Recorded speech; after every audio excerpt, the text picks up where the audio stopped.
Uy, Santi. Oh, bakit ka nandito? Napakamot sa ulo ang binatang si Edwin nang wala man lang reaksyon ang batang tinawag at kinausap niya. Lumapit pa siya ng bahagya dahil naisip niyang baka di lang siya nito narinig. Ano bang ginagawa mo dyan? Delikado ang pwesto mo, pambihira ka oh.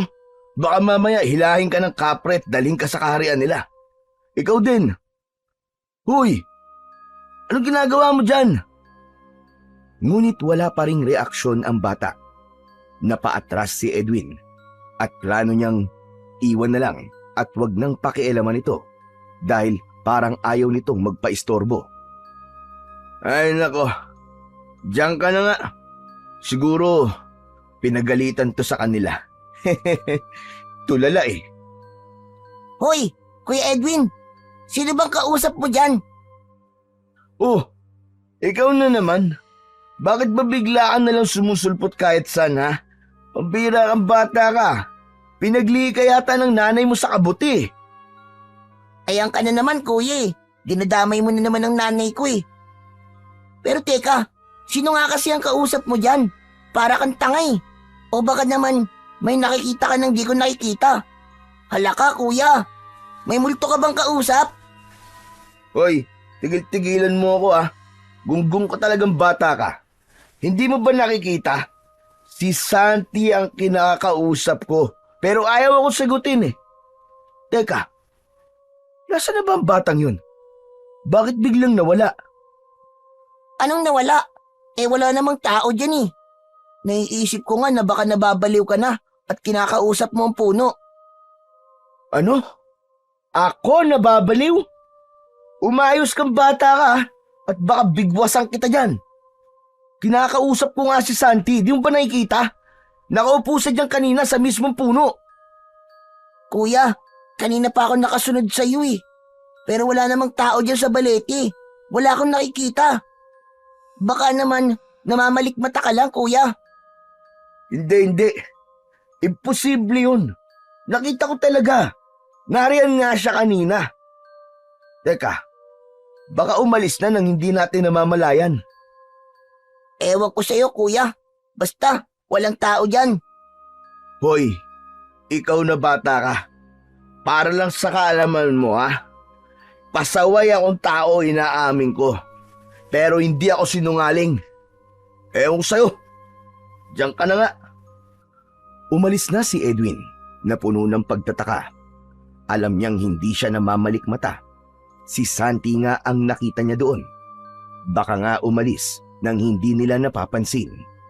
Winaglit niya na lamang sa isip ang tungkol kay Santi at tinahak ang daan papasok sa gubat.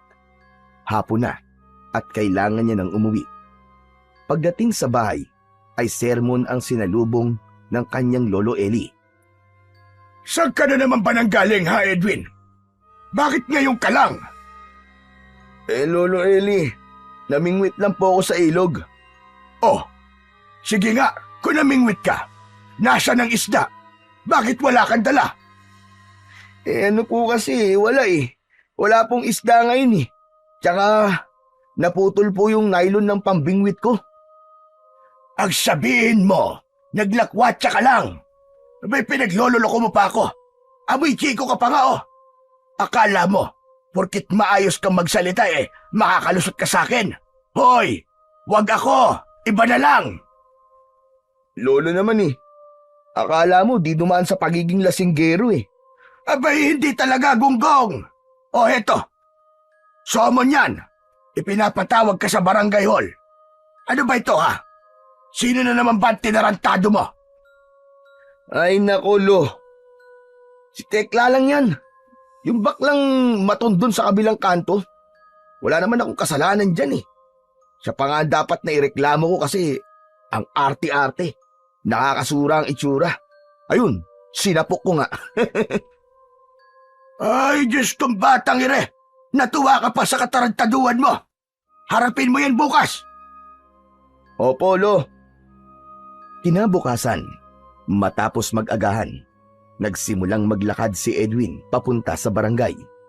Gaya ng inaasahan, Bigla na namang sumulpot si Chris at muling bumuntot sa kanya. Naiinis na siya sa bata dahil panay ang daldal nito, kaya hindi siya makapag-isip ng mabuti. Ipinagpipilitan pa nitong mag-ampon sa kanya. Ulila na si Chris at kasalukuyang nakatira sa kanyang tiyuhin na ubod ng sama ng ugali.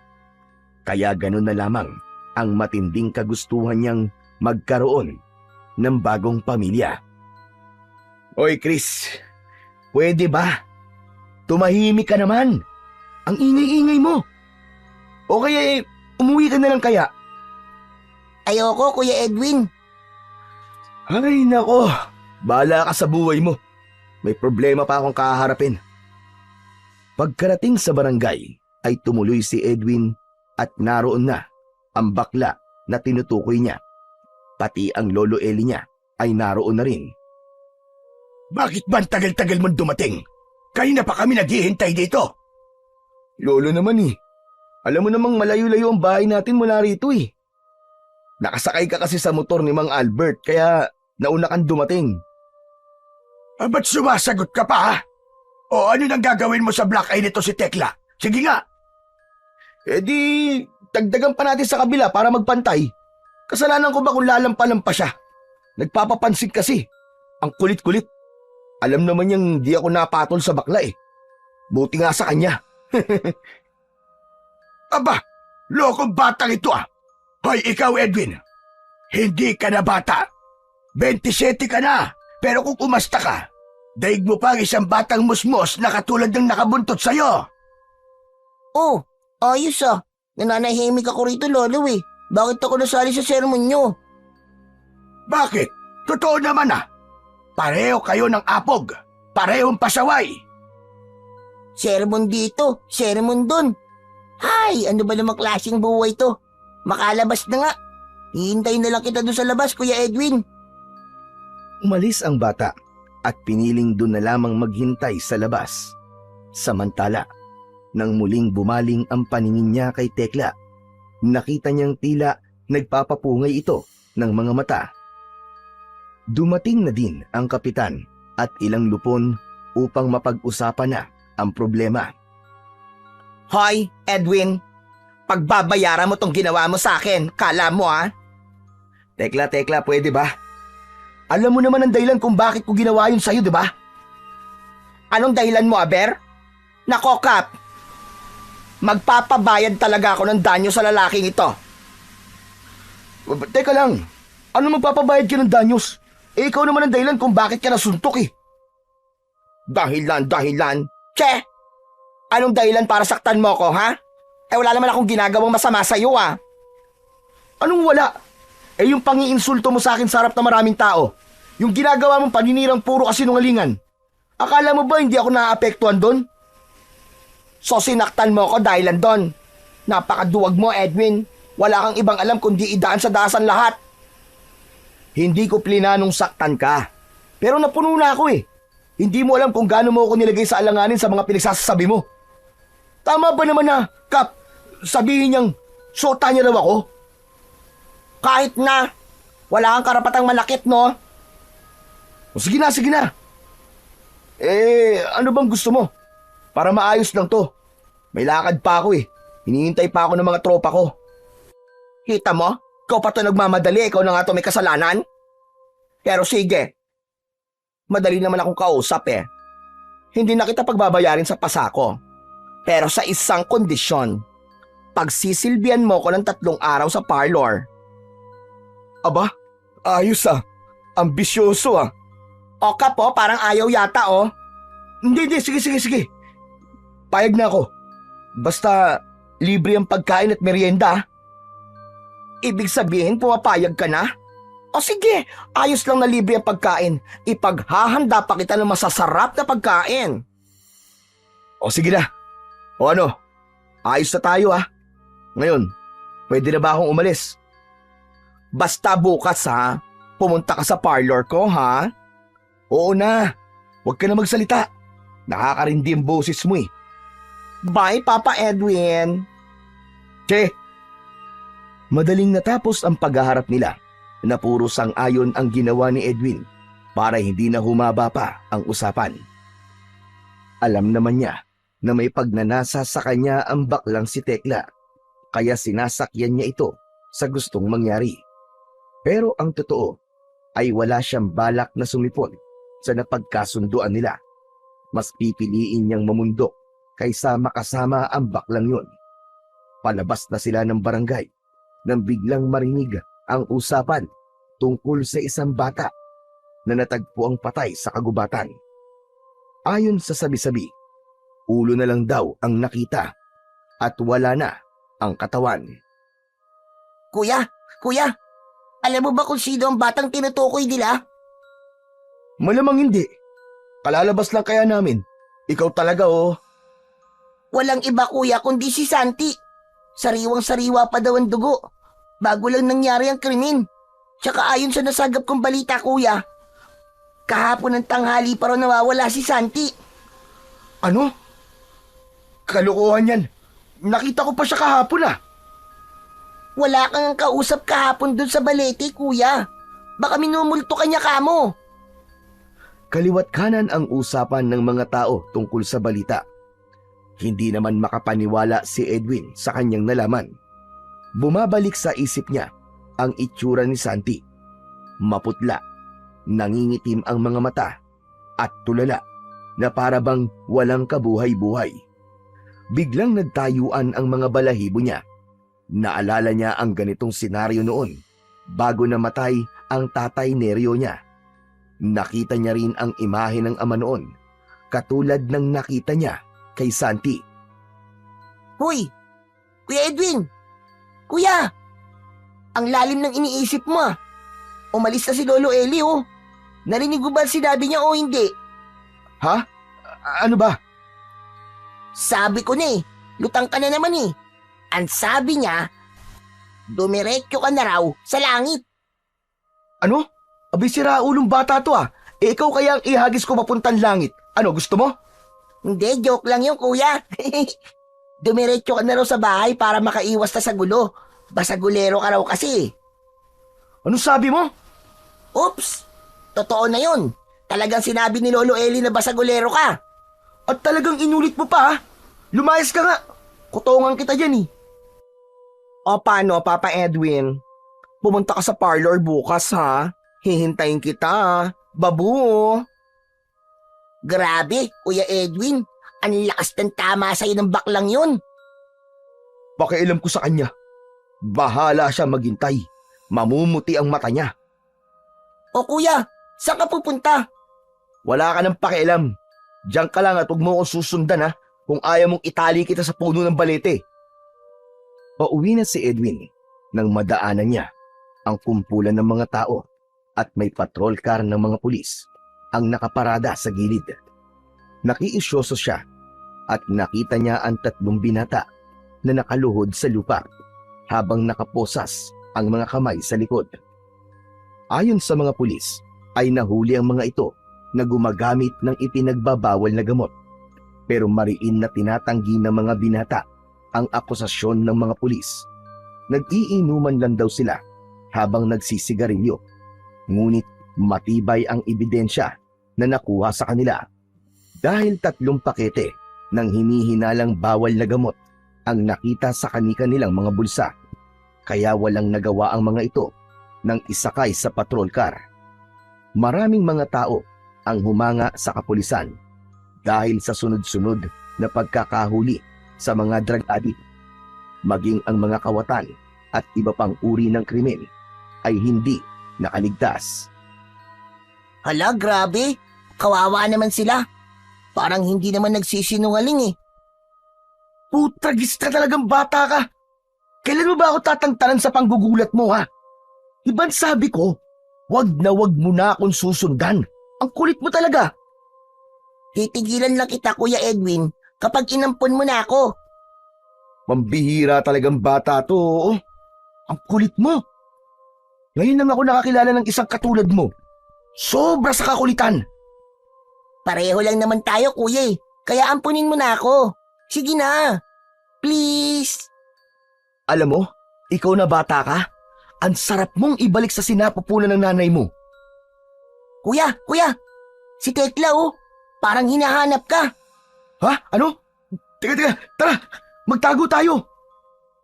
Kumaripas ng takbo si Edwin at tatawa-tawa naman na sumusunod si Chris dahil sa pananakot niya sa binata. Huminto lang sila sa pagtakbo pagkarating sa kabilang kanto. Hinihingal at pinagpapawisan. Hindi pa man sila nakabawi ng hininga ay nakita nila ang isang babae na pilit hinihila ng dalawang lalaki. Bitiwan niyo ako! Ano ba? Hindi ako sasama sa inyo! Bitiwan niyo ako! Bitiwan niyo ako! Hoy! Ano yan ha? Mga kidnapper ba kayo? Bitiwan niyo ang babaeng yan! Tulong! Tulungan mo ako! Uy, Edwin, tignan mo! May hinilang kutsilyo yung lalaki, oh! Aba, naglabas ka pa ng matalas ha? Gusto mo yatang matikman tong kamao ko eh. Sige, lapit! Sabay-sabay na sumugod ang dalawang lalaki at sinaksak si Edwin. Ganun na lamang ang panlalaki ng mga mata ng dalawa na hindi tinablan ang katawan ni Edwin. Maski galos ay wala. Hinawakan ni Edwin ang kanilang buhok at pinag-umpog ang mga ulo. Napahiyaw sa sakit ang dalawang lalaki at nagmamadaling tumakbo palayo. Nagmistulang mga tuta na pinalo ng may-ari. Miss, ayos ka lang ba? Oo, maraming salamat. O sige, dyan na kayo. Hinawakan ni Edwin ang babae, ngunit agad siyang tinabig nito. Napatulala siya sa inasta nito bago biglang tumalikod at umalis. Gusto pa sana niyang tanungin ang pangalan nito, pero mabilis itong tumakbo palayo. Ni hindi man lang niya napagmasdan ng maayos ang muka ng babae. Anak ng... Yun lang yun? Ganun na lang yun? Pambihira. Ang weirdo naman ng babaeng yun. Hoy, ikaw na bata ka ha? Bakit nakaawang yung bibig mo ha? Itikon mo nga yan. Baka pasukan pa yan ng bubuyog eh. Kuya Edwin, hindi ka ba nasaktan? Sinaksak ka. Hindi naman. Bakit naman ako masasaktan? Kuya, di ba sinaksak ka nga nila? Pero parang wala naman sa'yo. Ha? Ano? Oo nga no. Sinaksak nila ako kanina. Pero wala akong tama. Wala akong sugat. Teka kuya, tignan nga natin yung tiyan mo. Wow! Wala nga talaga kuya. Pero napulit ang damit mo. Sayang, mukhang bago pa naman oh. Sinaksak ba talaga nila ako? Parang hindi naman eh. Kuya, kitang-kita ko. Sinaksak ka talaga. Pero himala kuya. Teka, sabihin mo nga sa akin, meron ka bang agimat? Ano? Agimat? Oo, agimat. O kaya anting-anting. Katulad dun sa palabas sa TV. Naalala bigla ni Edwin ang bagay na binigay ng tatay niya bago ito namatay. Nilagay lang ito sa kahon matapos ilibing ang tatay niya noon. At kahapon niya lang naisipang kunin at isuot. Totoo nga ang sabi ng tatay niya na kaya siyang protektahan ito laban sa anumang panganib na kakaharapin. Nilabas niya mula sa ilalim ng kanyang damit ang agimat na yon. Yari ito sa isang mahabang pangil ng oso. Kakaiba sa lahat ng kulay. Karaniwang kulay ay puti, ngunit ang isang ito ay itim na may halong pula at kayumanggi. Ito nagbigay ng proteksyon sa akin. Kuya Edwin, ang astig naman yan. Pwede bang pahiram ako kuya? In your dreams. Galing pa to sa Amerika, no? Baka hindi mo alam. Ano? Nakapunta ka na ng Amerika, Kuya Edwin? Galing sa Amerikano, loko. Regalo niya to sa tatay ko nung kabataan daw nila. Yung Amerikano, para bang albularyo din sa ibang bansa? Ayos pala kung ganun. Ang galing naman yan. Sana, balang araw, magkaroon din ako niyang katulad ng sayo. Sobrang saya ni Edwin nang matuklasan niya ang kakayahan ng hawak niyang anting-anting. Dahil sa tiwala niyang may proteksyon siya gamit ang bagay na yon. Madali na lamang para sa kanya ang makisawsaw sa gulo. Lalo siyang naging arogante at nagsiga-sigaan siya sa kanilang lugar. Isang araw, nagpunta siya sa sabungan. Nang maramdaman niyang naiihi siya, pumunta siya sa likuran ng isang puno ng nyog. Habang abad siya sa pagputi, bigla na lang sumunod ang isa niyang kaibigan. Kaya napilitan siya huminto. Nagtandara pa siyang isara ang zipper ng pantalon niya. Halatang nagulat at nahihiya sa hindi inaasahang pangyayari. Oh, huy! Bakit bigla-bigla ka na lang sumusulpot yan? Sa harapan ko pa talaga mismo Namboboso ka eh. Nagtaka si Edwin kung bakit hindi ito gumagalaw at katulad ni Santi, tulala ito at maputla. Huy, Peter! Peter, huy! Magsalita ka naman! Abay, tulala ka! Uy, Kuya Edwin, sino na naman ang kausap mo dyan? Nagsasalita ka na naman mag-isa. Halos napatalon sa gulat si Edwin sa pagsulpot na naman ni Chris at nang lingunin niya si Peter ay wala na ito. Si Peter! Nakita ko siya kanina nakatayo dito eh. Ano? Wala ka namang kasama dito, kuya eh. Totoo bang wala kang nakikita na kasama ko rito? Baka naman pinagtitripan mo lang ako palagi Kukutungan na talaga kita. Totoo nga, kuya. Wala talaga akong nakikita. Magsisinungaling ba naman ako sa'yo? Tsaka alam mo ba, kuya? Napansin ko, nung sinabi mo nakita mo si Santi dati, namatay siya kinabukasan. Naku, hindi kaya mamamatay din si Kuya Peter? Ano sabi mo? Halika dali! Puntahan natin! Tara, kuya! Mabilis silang tumakbo patungo sa kumpulan ng mga tao sa sabungan upang hanapin si Peter. Kanina lang ay nakita nila ito. Ngunit ayon sa mga nakakakilala sa kanya, umuwi na raw ito kasama ang barkada. Hindi naman kalayuan ang bahay ni Peter mula sa sabungan, kaya't nagmadali silang tumakbo papunta roon. Pagdating nila sa tapat ng bahay ng kaibigan, saktong nagkakagulo ang mga tao. Dinakip ng mga pulis si Peter at sinabing isa ito sa gumagamit ng ipinagbabawal na gamot. Umiiyak itong humihingi ng tulong. Mariing itinatanggi ang paratang. Kilala rin ni Edwin si Peter at alam niyang hindi ito gumagamit ng droga. Lulong lamang ito sa sugal, ngunit kailanman ay hindi ito nalulong sa bawal na gamot. Lalo na't may allergy pa ito sa usok. Naawa si Edwin sa kanyang kaibigan, kaya't agad niyang hinarangan ang mga pulis na kumakaladkad kay Peter papunta sa patrol car. Teka, sandali lang po, Chip. Hindi naman po drug addict ang kaibigan ko eh. Mabait po na tao yan, mga sir. Walang rason po para huliin niyo siya. Hindi po yan addict. Nagtaasan ang kilay ng mga pulis. Halatang naiinis sa panghihimasok ni Edwin. Isa sa kanila, ang pinaka-arogante sa grupo, ang lumapit at itinulak siya upang paatrasin. Ngunit nasa halip na siya ang umurong, ang pulis pa mismo ang napaatras. Tila may kung anong puwersang bumaliktad sa kilos niya. Nawalan ito ng balanse at muntik nang bumagsak sa lupa.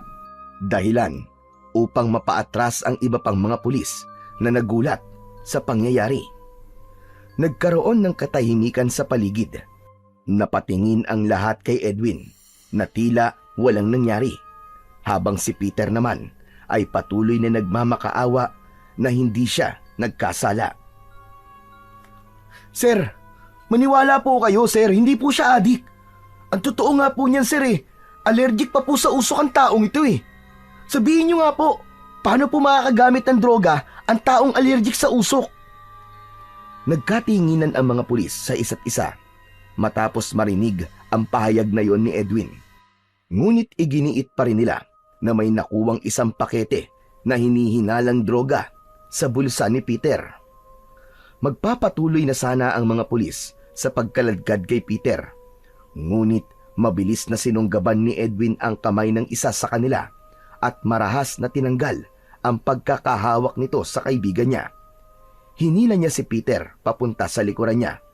Waring iniingatan nito mula sa mga pulis. Mga sir, pasensya na po kayo. Pero hindi niyo po siya basta-basta maisasama. Alam ko may nangyayaring mali rito. Nagpanting ang tenga ng mga pulis sa panggugulo ni Edwin. Isa sa kanila ang muling lumapit.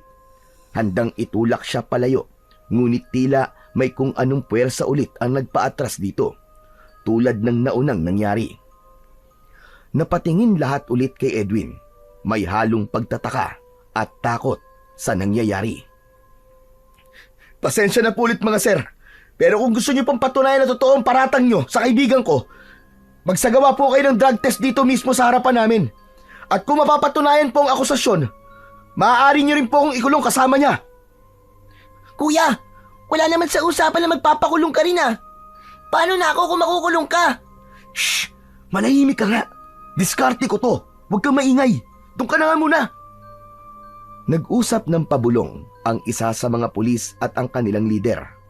Ilang saglit lang, lumapit ang lider sa kanila at huminga ng malalim bago nagsalita. Agad nilang tinanggal ang posas ni Peter at isa-isang umatras ang mga pulis. Sa huli, umalis na lamang sila nang hindi na lumingon pa. Habol ang hininga ni Peter. Kitang-kita sa mukha niya ang matinding takot sa muntikang pagkakadakip. Agad siyang lumapit kay Edwin at mahigpit na niyakap ito. Nagpasalamat ang kaibigan sa kanya. Hoy ikaw Peter, sabihin mo nga sa akin ang totoo. Sigurado ka bang hindi ka nagdadala ng kung ano-ano dyan sa bulsa mo o kaya ng asin? Eh bakit sabi nila nakuha yun sa bulsa mo? Umiling si Peter. Nanlamig ang pakiramdam ni Edwin. May kakaiba sa nangyari. Isang bagay na hindi niya maipaliwanag. Napaisip siya bigla sa serye ng mga pagdakip na naganap kamakailan lamang. Nang di maisip ang sagot, unti-unti nang umalis ang binata at tumambay sa ibang lugar. Napaisip ako bigla. Totoo kaya na mga hinuhuli nila ay drug user talaga? Paano kung hindi? Paano kung gaya ni Peter ay biktima din sila ng akusasyon na hindi naman totoo? Kuya, nagsasalita ka na naman mag-isa. Alam mo ikaw, Chris, konti na lang talaga at mababatukan na kita. Pwede ba? Huwag mo akong ginugulat.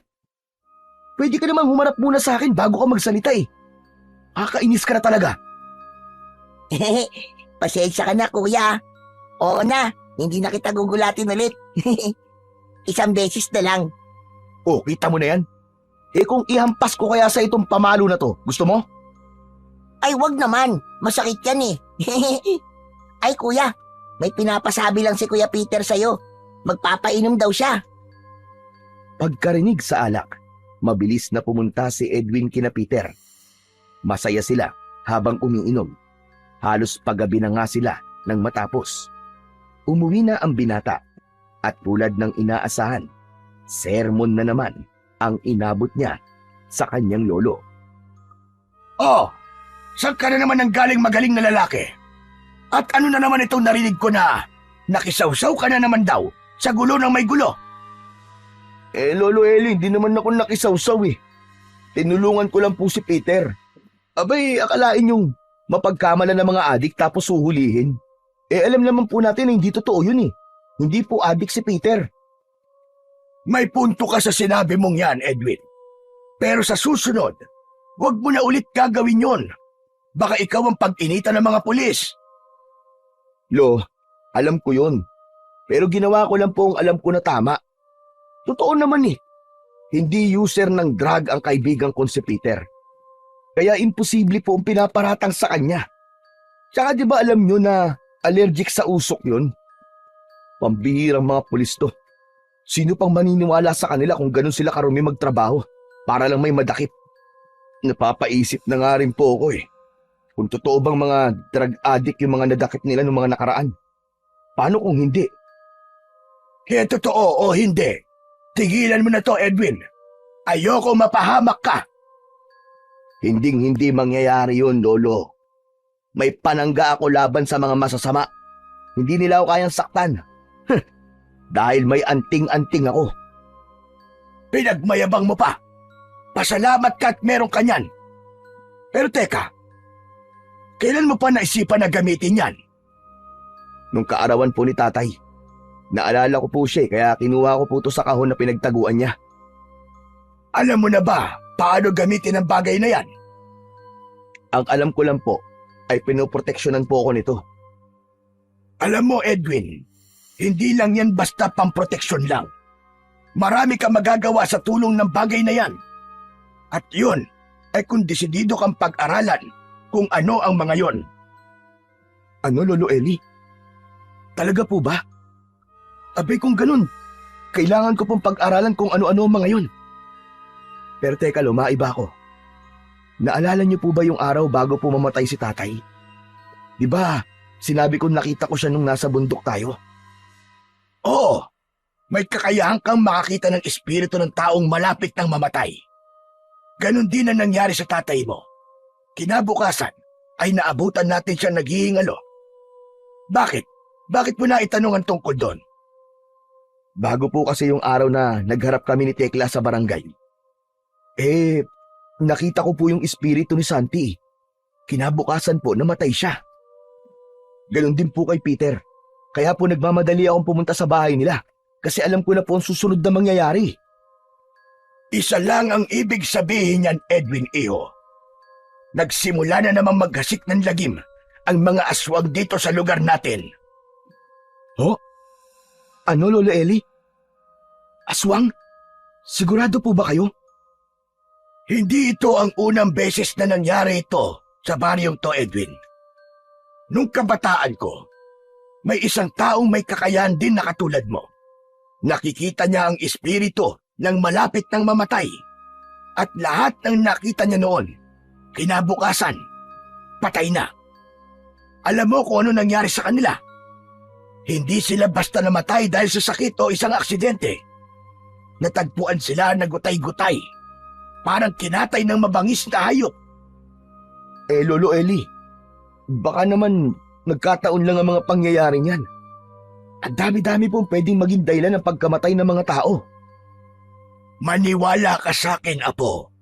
Ang mga nakikita mo, ang mga kaluluwang nakikita mo, ay maaaring naging biktima nila o magiging biktima pa lamang. Lolo Eli, ang dami niyo pong alam ha. Hindi naman po ako naniniwala sa mga aswang eh. Pero kung totoo yan, bakit hindi ko nakikita mismo ang mga aswang? Bakit espiritu lang ng malapit ng mamatay ang nakikita ko? Dahil yan ang babala sa'yo. Hindi mo sila basta-basta makikita. Pero gusto ng anting-anting mo na malaman mo ang mga susunod nilang magiging biktima.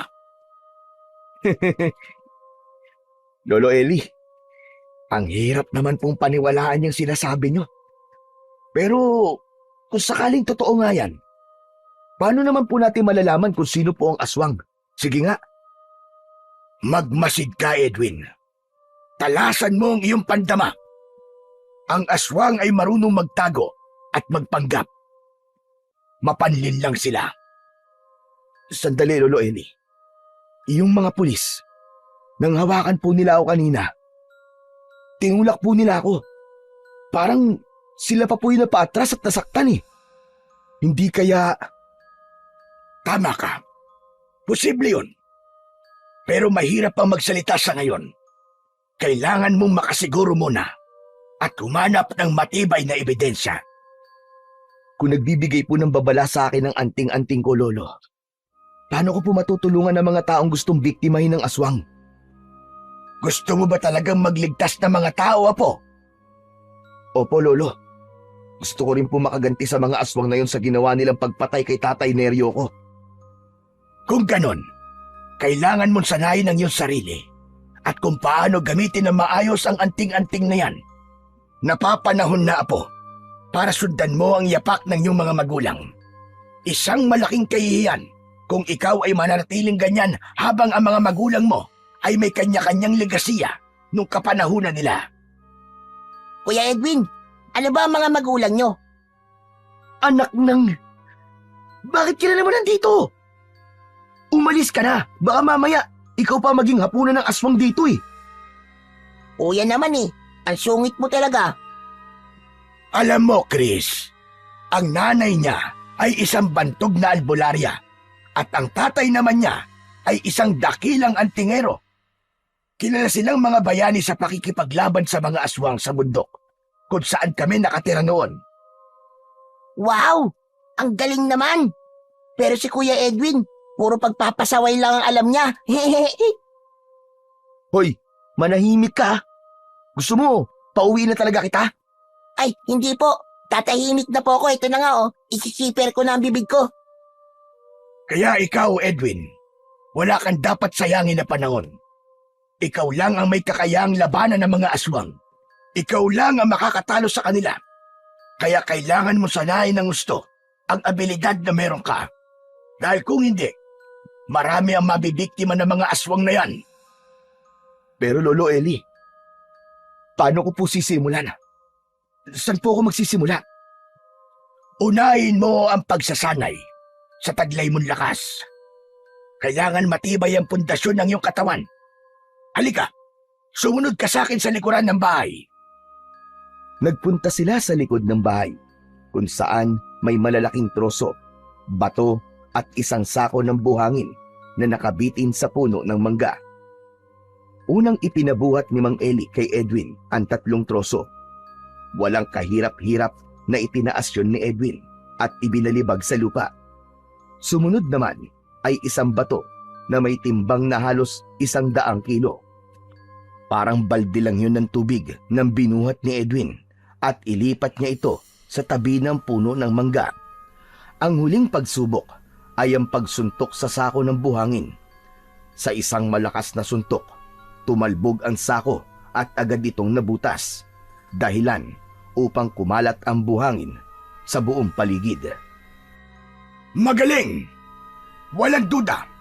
Kaya mo ang harapin ng mga aswang at durugin sila kapag nagkaharap-harap na kayo. Wow! Grabe ka, Kuya Lodi! Tao ka pa ba? Ano ako sa tingin mo, multo? Eh di, Darak! Ikaw ba yan? Tigil-tigilan mo na ako, Chris ha! Naaasar na ako sa'yo! Kumuha ng panggatong si Mang Eli at lumapit kay Edwin. Hinampas niya ito sa bandang puwet at napasigaw sa sakit ang binata. Aray! Lo! Aray ko! Ang sakit naman, Lo! Bakit niyo po ako pinalo? Sinasabi ko na nga ba, mahina ka sa bagay na ito. Hindi sa lahat ng pagkakataon ay makukuha mo sa lakas ang pakikipaglaban, Edwin. Kailangan mo ring maging maingat at mapagmatsyag dahil isa ito sa kahinaan mo. Maaari kang masaktan kung hindi ka alisto. Tulad ng ginawa ko ngayon. Huwag kang maging kampante sa mga taong nasa paligid mo. Yan ang iyong pakatatandaan. Ibig sabihin po, Lolo Eli, kaya akong patumbayin ng mga simpleng bagay, maliban sa harap-harapang pakikipaglaban ko? Nakuha mo. Mabuti't gumagana pala ang utak mo kahit minsan. Pero maliban dyan, kailangan nating malaman kung may iba ka pang kahinaan. Sa ngayon, pakiingatan mo mabuti ang anting-anting na yan at wag na wag mong iwawala. Burara ka pa naman. Si Lolo talaga oh, naisingit niyo pa yun. Pero wag po kayong mag-alala, Lo. Iingatan ko po ito ng mabuti. Pero Lolo, may tanong po ko. Anong klase po ng mga aswang ang pumapatay po dito sa lugar natin? Hindi ko pa alam sa ngayon, Chris. Pero kung pagbabasihan yung mga nangyari noon, sila ay ang mga aswang na abuak. Ano po? Abuak? Isang aswang na may anyong taong bayawak. Hala, taong bayawak. Nakakatakot naman yun. Kaya ikaw na bata ka, huwag kang umaalis sa gabi kung ayaw mong maging barbecue. Opo, Lolo. Ayoko po maging pulutan ng mga aswang. Lumipas ang mga araw. Patuloy na ginagamit ni Edwin ang kanyang kakayahan upang mailigtas ang kanyang mga kababayan sa tiyak na kapahamakan. Sa tuwing nakakakita siya ng espiritu ng isang taong malapit ng mamatay, agad siyang kumikilos upang pigilan ang trahedya na maaaring mangyari. Dahil sa kanyang paniniwala na may anomalya sa loob ng presinto, hindi siya nag-atubiling harangin ang mga pulis sa kanilang panghuhuli. Galit na galit ang kapulisan sa ginagawang yun ni Edwin. Hindi nila matanggap na may isang taong humahadlang sa kanila, lalo na't hindi nila ito kayang sagupain dahil sa makapangyarihang proteksyon mula sa kanyang anting-anting. Alam nilang hindi siya basta-basta matitinag, kaya't pansamantala silang tumigil sa operasyon upang mag-isip ng paraan kung paano siya pababagsakin. Samantala, lubusang pinaninindigan ni Edwin ang pagiging isang antingero. Ipinangako niya sa kanyang sarili na susundan niya ang yapak ng kanyang ama bilang isang tagapagtanggol ng sanlibutan at tagapuksa ng mga aswang. Alam niyang malaki ang responsibilidad na yon na nakaatang sa kanyang balikat, ngunit handa siyang harapin yon. Isang gabi, habang pauwi si Edwin mula sa isang gawain, may 3 anino ang lumitaw mula sa madilim na eskinita at humarang sa kanyang daraanan. Hindi siya natinag. Sa halip, hinarap niya ang mga ito nang walang takot na nararamdaman. Sa isang kisap mata, nagbago ang kanilang mga anyo. Ang kanilang balat ay pumusyaw at naging makunat. Ang kanilang mga mata naman ay namula at ang kanilang mga kuko ay humaba na parang matutulis na patalim. Anak ng putya! Mga aswang to ah! Hindi na siya nagulat. Alam niyang sinusubukan siyang pabagsakin ng mga ito. Sumugod ang isa sa halimaw. Umiwas si Edwin at sa isang malakas na suntok sa tagiliran, tumilapon ang halimaw at nawalan ito ng malay. Agad nilang kinuha ang kasama nila at mabilis silang tumakas. O ano? Wala pala kayo eh! Akala nyo maiisahan nyo ako ah! Mga duwag! Mga bahagang buntot! Makauwi na nga lang. Kinabukasan, isang mainhin at malamig na boses ang narinig nila sa labas ng bahay. Agad naman na lumabas si Edwin dahil pamilyar sa kanya ang boses na yon. Tao po! Tao po! Miss, bakit? Anong kailangan mo? Dito po ba ang bahay ni Mang Eli? Dito nga. Sandali lang ha. Lo, may naghahanap po sa inyo. Yung utang niyo raw po na 5,000. Kailangan niyo na raw pong bayaran. Hoy! Anong utang ang sinasabi mo? Sino ba yan? Wala akong utang na kahit kanino. Lo, sinisingil ka eh. Aba't sandali lang. Sino ba yung lintik na taong yan? Aba, si Lina. Ay iya, ano bang ginagawa mo dito? Magandang araw po, Mang Eli. Ay magandang araw din naman. Pagpasensyahan mo na tong apo ko ha. Ganyan lang talaga yan eh. Halika, pasok ka. Ano pala ang kailangan mo sa akin? Bibili lang naman po ako ng uling. Oo, marami pa akong uling. Ilang supot ba ang bibilhin mo? Isang sako po sana. Aba, ayos. Buena mano sa umaga. Magkano po ba ang isang sako? Ay 350 lang para sa'yo. Dahil ikaw ang una kong customer ngayong umaga. Ibibigay ko na lang sa'yo ng 300. Talaga po? Maraming salamat po kung ganun. Walang anuman. Oh, ikaw naman Edwin. Anong tinutunga-tunga mo dyan? Masyado ba maganda ang kaharap mo at natulala ka na? Lolo, si Lolo naman oh. Panira ka ng moment eh. Sige na, kumuha ka ng isang sakong uling sa likod at buhatin mo. Iatid mo na rin at malapit lang naman ang water station dito sa atin. Doon nakatira tong bago nating kababaryo. Opo. Miss, saglit lang ha. Mabilis lang ako. Sige. Nang makuha ang uling, ay dumiretso na sila sa water station. Tahimik lang si Edwin habang paminsan-minsang sinusulyapan ang magandang dalaga. Makinis ang balat nito. May mahaba at magandang buhok. Nabighani siya sa gandang taglay nito na parabang artistahin ang muka. Miss, matagal na ba kayong nakatira dito? Ngayon lang kasi kita nakita eh. Mga 3 buwan na rin. Bihira lang kasi ako lumabas ng bahay. Nahihiya kasi ako sa mga tao. Lalo't karamihan na nakikita ko sa labas ay mga lalaki. Ganun ba? Tama rin naman. Mas maigi ng maging maingat. Oo, lalo na noong nakaraang mga araw na muntik na akong tinangay ng 2 lalaki. Buti na lang, niligtas ako ng lalaki na dumaan. Alam ko na. So ikaw yung babaeng tinulungan ko. Kaya pala parang pamilyar ka sa akin eh. Sabi ko na eh. Parang nagkita na tayo eh. Talaga ba? Ikaw pala yun? Naku, pasensya ka na. Di ako nakapagpasalamat ng maayos sa'yo dahil nagmamadali akong umalis. Natakot kasi ako nun eh.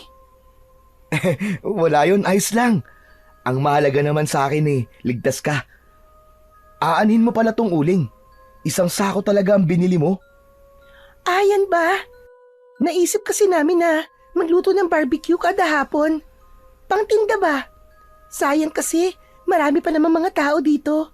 Baka mag-click gawing pangkabuhayan namin. Ganun ba? Ayos yun. May bibilan na kami palagi ng masarap na ulam.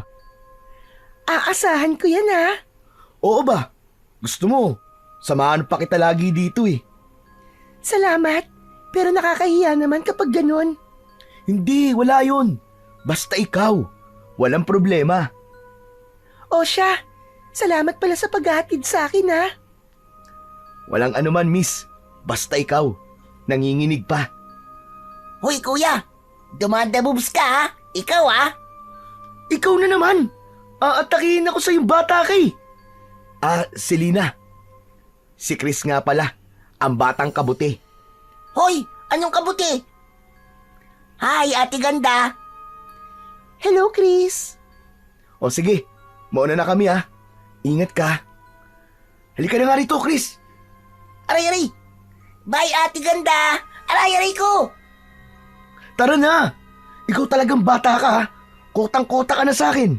Di ba sabi ko wag na wag mo akong ginugulat? Sorry na kuya. Bitiwan mo na ang tenga ko. Aray, masakit. Masakit pala eh. Siguro naman ngayon magtatanda ka na. Oo na kuya. Last na talaga yun.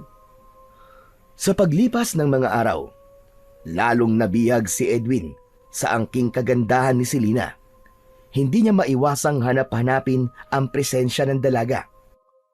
Kaya naman, tuwing hapon, kahit hindi siya ganun kahilig sa barbecue, dumadaan siya sa kanilang tindahan upang bumili. Kahit 2 piraso lang, para lang magkaroon siya ng pagkakataong makausap si Selena. Panandali ang nakalimutan ni Edwin ang tungkol sa mga aswang. Mabuti na lamang at tila humupa muna ang lagim sa kanilang baryo. Walang bagong biktima, walang natatagpo ang bangkay, walang kakaibang pangyayari.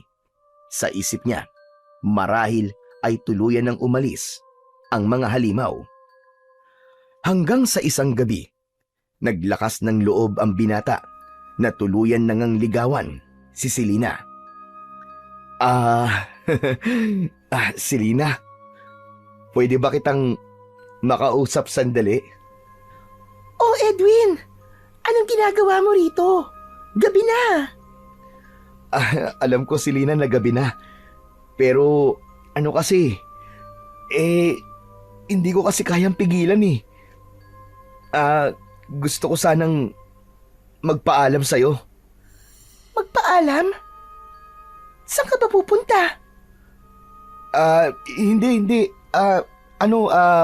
Ibig ko sabihin, Gusto kong magpaalam kung kung pwede ba kitang ligawan? Ha? Totoo ba yan? Oo, Selena. Ang totoo niyan gusto talaga kita eh. Lagi akong bumibili ng barbecue kahit hindi naman talaga ako mahilig sa barbecue. Para lang makita ka at makausap. Ngayon, gusto ko maging totoo. Handa ako manligaw sa'yo. Yun ay kung papayag ka. Edwin, sandali Hindi ko inaasahan to eh. Oo, hindi naman kita pipilitin eh. Basta, gusto ko lang ipaalam sa'yo na seryoso ako. Handa ako maghintay. Basta may pag-asa. Hindi kita masasagot sa ngayon. Pero sige, okay lang naman ligaw ka. Talaga? Pumapayag ka? Oo, pero ipapaalala ko lang sa'yo Mahirap akong ligawan.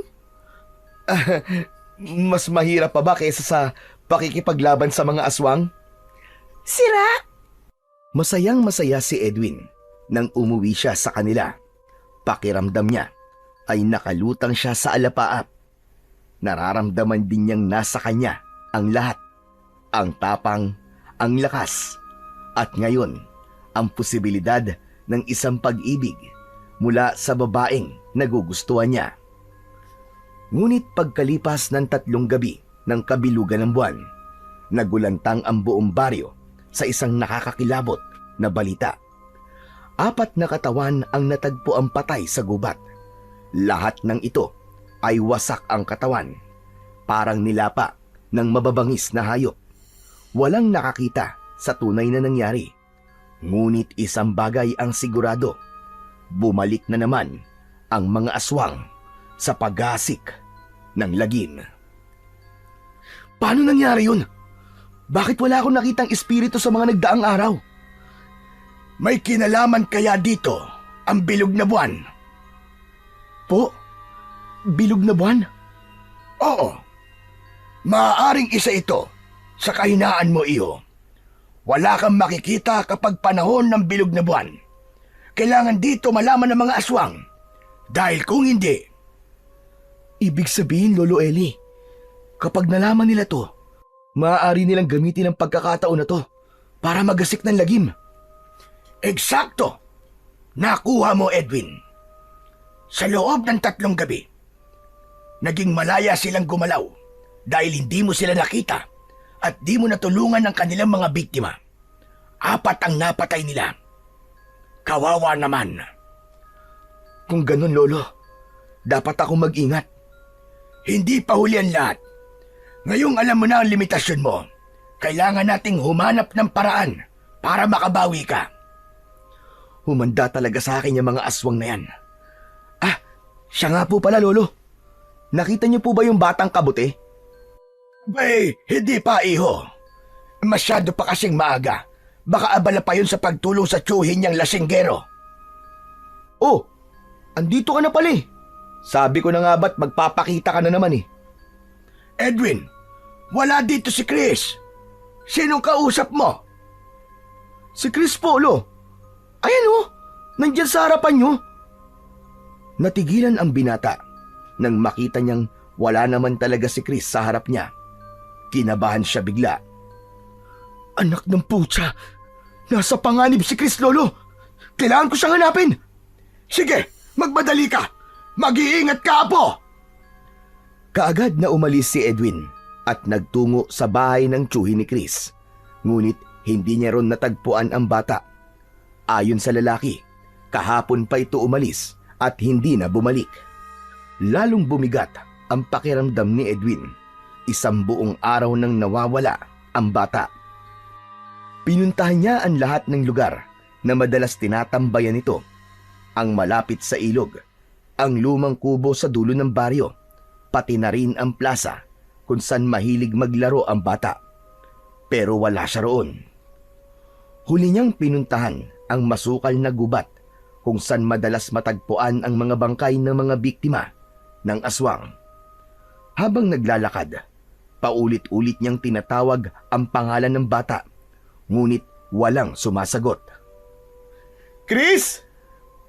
Chris! Chris, nasan ka? Chris! Napahinto siya bigla nang marinig ang isang tinig na humihingi ng saklolo mula ito sa malayo. Mabilis niyang pinakiramdaman ang paligid. Sinubukan niyang tukuyin ang eksaktong direksyon ng tinig. Nang matiyak niya kung saan ito nanggagaling, agad siyang tumakbo. Hindi alintana ang mga matutulis na sanga at ang mabababang punong kahoy na humaharang sa kanyang daraanan. Chris, nandyan na ako, sandali lang! Paparating na ako! Habang papalapit siya, mas lumilinaw ang tinig ng batang humihingi ng tulong. Ngunit may kung anong kilabot ang gumapang sa kanyang katawan. Hindi lang ito basta sigaw ng takot. May halong pagmamakaawa at mas lalong lumakas ang kutob niyang hindi lang si Chris ang nasa gubat na yon. Tulong! Tulungan niyo ako! Tulungan niyo ako! Chris! Chris, dito! Kuya, salamat na dito ka. Inahabol ako ng 2 malalaking taong bayawak. Ano? Mga taong bayawak? Nasaan? Yan po! Humarap si Edwin at nakita niya ang 2 abwak na humahabol sa bata. Ngunit nang makita siya ng mga ito, agad itong napaatras. Kita sa kanilang mga mata ang matinding takot. Agad silang nagkutkot sa lupa ng mabilis at sumuot doon. Agad naman silang sinundan ni Edwin. Mabilis na tinahak ang masukal na gubat. Ngunit kahit na anong pilit nilang abutan ang mga ito, hindi na nila nagawa dahil mabilis ang mga abwak at nakasuot pa sa ilalim ng lupa. Wisit! Nakatakas na sila! Huminto si Edwin at ang kanyang kamao ay mahigpit na nakasara. Ramdam niya ang matinding inis dahil hindi niya nagawang pigilan ang mga abwak. Wisit kayong mga abwak kayo! Paano nangyari yun? Akala ko, sa gabi lang sila lumilitaw. Kuya, salamat. Ang akala ko talaga, katapusan ko na, kuya. Natakot talaga ako. Chris, paano ka nila nakuha? Kasi kuya, nakita ko kahapon na may dinaki pa mga peking pulis. Sinundan ko sila, sakay ng bike ko. Mabagal sila nagpapatakbo ng sasakyan nila hanggang pumasok sila sa gubat. Hindi ko namalayan na nahulog na pala ako sa patibog nila. Inuwa nila ako para gamitin laban sa'yo, kuya. Nakita ko pa kung paano nila katayin ng isang tao doon. Niluto nila tapos kinain. Mga demonyo sila. Saan eksaktong lugar sa gubat yan? Sa pinakadulo ng ilagang gubat, kuya. May kampo sila ron eh. Malayo yun sa kabihasnan. Kahit anong sigaw mo, walang makakarinig sa'yo. Pero, paano ka nakatakas? Tinulungan ako ng mga kasama ko ron dahil ako raw ang pinakabata at pinakamabilis sa tumakbo. Akala ko mahahabol na nila ako eh. Ayoko maging pagkain nila. Natatakot ako, kuya. Mabuti na lang talaga dumating ka eh. Pero, anong ginagawa mo ba dito sa gubat? Ano pa nga ba? E di hinahanap kita. Nakita ko kasi ang espiritu mo eh.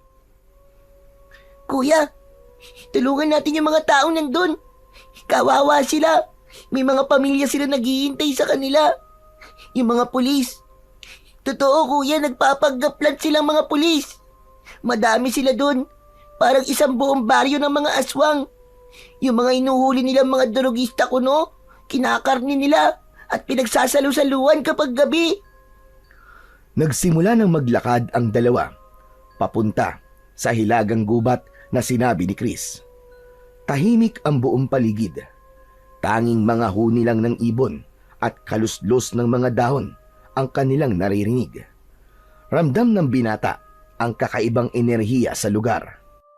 Habang papalapit sila sa kampo, tinapik ni Edwin si Chris at sumenyas na dahan-dahan silang lalapit.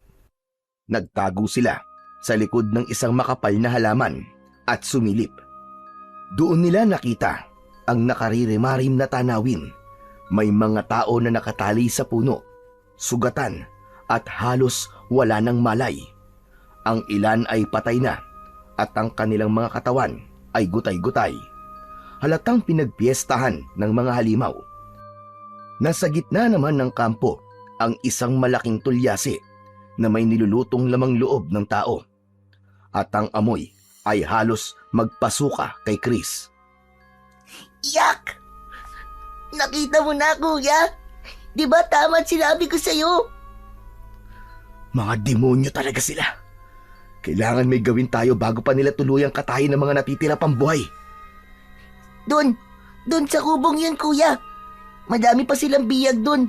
Nandun din yung mga pulis na ginagaya nila. Nagmasid si Edwin sa paligid. May 3 anino na mga bantay na naglalakad paikot sa kampo. Sa araw, mahina ang mga aswang, pero hindi ibig sabihin ay hindi sila delikado. Kailangan nilang kumilos ng maingat. Chris, dito ka lang ha. Huwag kang lalabas dito hanggat hindi ko sinasabi. Naiintindihan mo? Oo, kuya.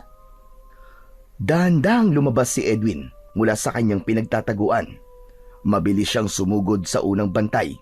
Hinagisan niya ito ng bato upang makuha ang atensyon nito. Nang lumapit ang aswang upang siyasatin ang pinagmulan ng ingay, biglang sinunggaban ito ni Edwin mula sa likod at tinakpan ang bibig nito bago pinilipit ang liig. Bumagsak ang lalaki nang walang ingay. Ang pangalawang bantay naman ay nakatalikod at mukhang inaantok. Sinamantala ito ni Edwin. Lumapit ng dahan-dahan at hinatak ito, sabay suntok sa liig. Nawalan ito ng buhay kagad. Pero bago pa niya matumbok ang pangatlong bantay, isang malakas na kaluskos ang narinig niya mula sa kanyang likuran. Napalingon siya at nakita si Chris na nadulas at nahulog sa mga tuyong sanga. Kuya! Chris! Anak ng putya, bakit ka sumunod? Biglang nagkagulo sa kampo. Narinig ni Edwin ang isang malakas na singasing. Senyales na nagising na ang mga halimaw. Mabilis siyang tumakbo pabalik kay Chris. Pero bago pa niya ito maabot, 3 malalaking lalaki ang lumabas sa kubo. Ngumisi ang isa sa mga ito habang unti-unting nagbabago ng anyo. Lumalaki ang katawan at nagkakaroon ng matatalim na kuko. Naging makapal din ang kanilang balat na parang sa isang bayawak. Binunot ni Edwin ang kanyang itak na dating pagmamay-ari ng kanyang yumaong ama.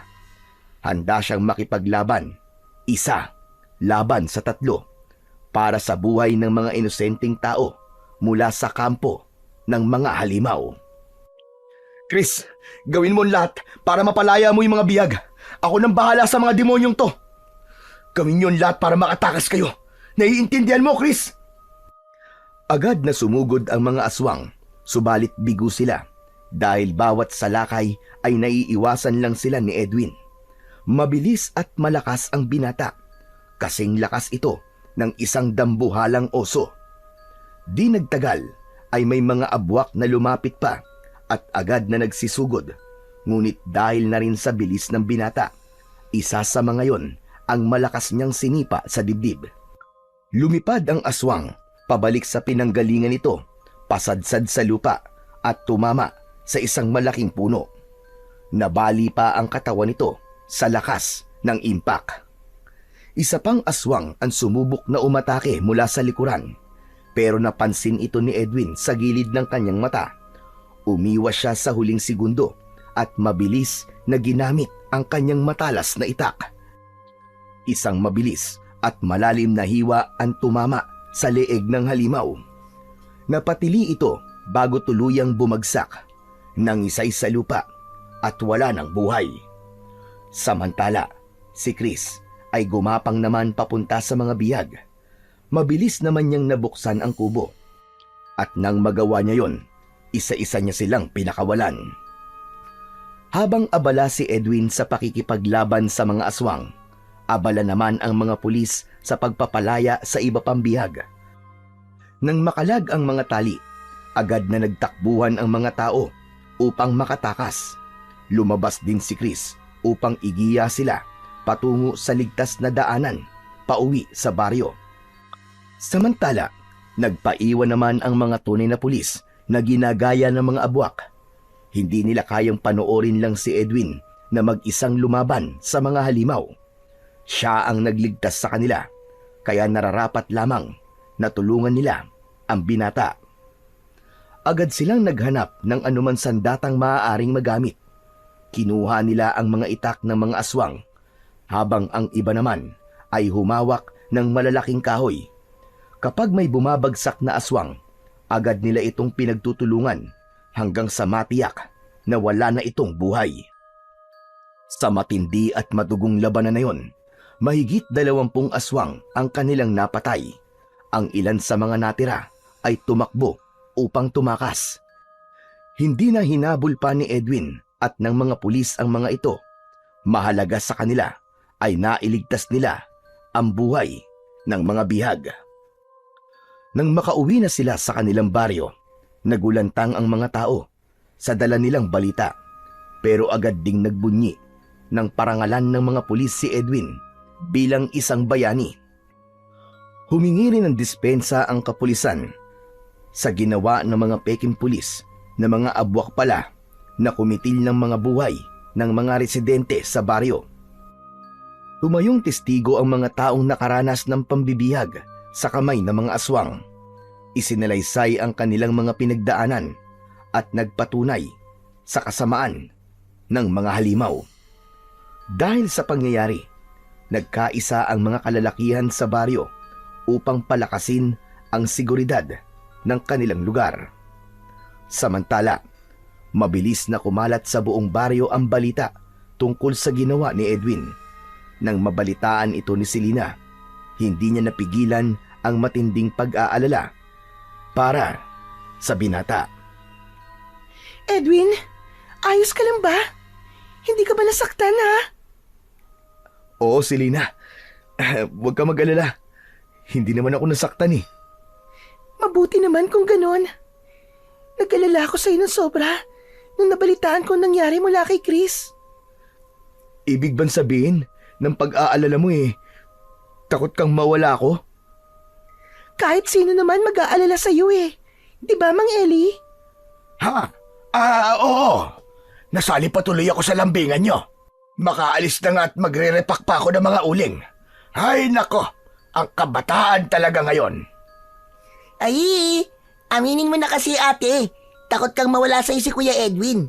Pero huwag kang mag-alala dahil masamang damo yan. Matagal mamatay yan. Tumigil ka dyan, Chris ha. Pasmado na naman ang bunganga mo eh. Ate, sagutin mo na lang kasi yan si Kuya Edwin. Oo nga naman. Baka pwedeng sagutin mo na ako, Selena. Alam mo, Edwin, matagal ko nang alam na totoong nararamdaman mo para sa akin. Pero gusto kong siguraduhin na seryoso kan talaga. At sa lahat ng ginawa mo, napatunayan kong ikaw ang tipo ng taong hindi lang matapang, kundi may mabuting puso. Ibig sabihin ba niyan Oo, Edwin. Sinasagot na kita. Yes! Ayos! Sa wakas, sinagot na ako ni Selena! Thank you, Lord! Uy, ang saya-saya. Sa wakas, sinagot ka na ni Ate Selena. Salamat, Selena ha. Hindi mo alam kung gaano ako kasaya ngayon. Basta, Edwin, ha? Huwag kang magbabago. Ipangako mo yan. Oo, pangako, iingatan kita. Katulad ng pag-iingat ko sa mga taong mahalaga sa akin. Masaya ang mga sumunod na mga araw para kina Edwin at Selena. Sa wakas, nagkaroon ng katahimikan ang kanilang baryo matapos ang matinding laban sa mga aswang. Pero hindi nagtagal ang kanilang kapayapaan dahil isang gabi, bigla na lang sumugod ang mga aswang. Agad na nagkagulo, marami ang nasaktan at namatay dahil tila hindi nakapaghanda ang mga tao.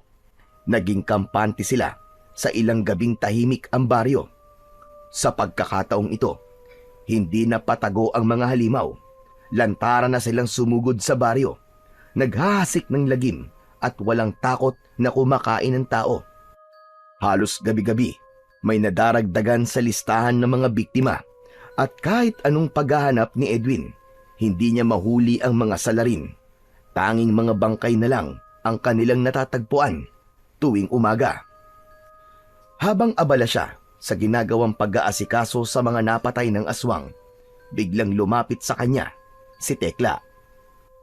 Hay, salamat. Mabuti naman at na-corner din kita, no? Tekla, bakit ba? May problema na naman ba tayo?